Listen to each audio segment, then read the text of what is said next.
Kitchen అండి. ఈరోజు ఉసిరికాయ నిల్వ పచ్చడి చేసాను. దానికి ముందు ఉసిరికాయలు శుభ్రంగా కడిగి ఇలా కొద్దిగా ఆయిల్ వేసి దీంట్లో కొంచెం తడిపోయే వరకు ఇలా వేయించుకోవాలండి. స్టవ్ ఆపేసి పక్కన బాండీలో 1/2 స్పూన్ మెంతులు, 1 స్పూన్ ఆవాలు ఇలా వేగిన తర్వాత వీటిని పొడి చేసుకోవాలండి. 50 గ్రాముల ఎండుమిర్చి వేయించి పెట్టుకోవాలండి.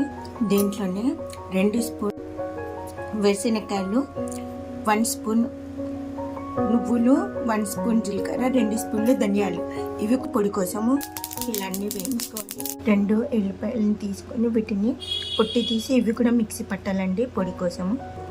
ఇలా మెత్తగా గ్రైండ్ చేసుకున్న మిశ్రమంలోకి 1 స్పూన్ పసుపు, టేస్ట్కి తగినంత సాల్ట్ వేసి కలపాలండి. ఇలా మంచిగా కలిపి దీంట్లోకి వేయించి పెట్టుకున్న ఉసిరికాయలు వేసుకోవాలి.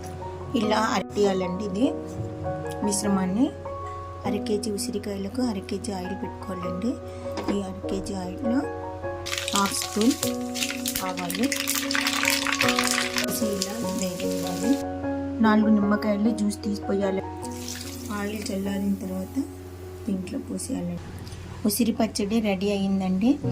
నేను ఎండుమిరపకాయలు అవన్నీ నల్లగా వేయించాను, అందుకే ఇలా నల్లగా అనిపిస్తుందండి. కానీ టేస్ట్ చాలా బాగుందండి. ఒకసారి ట్రై చేసి చూడండి. Thank you for watching.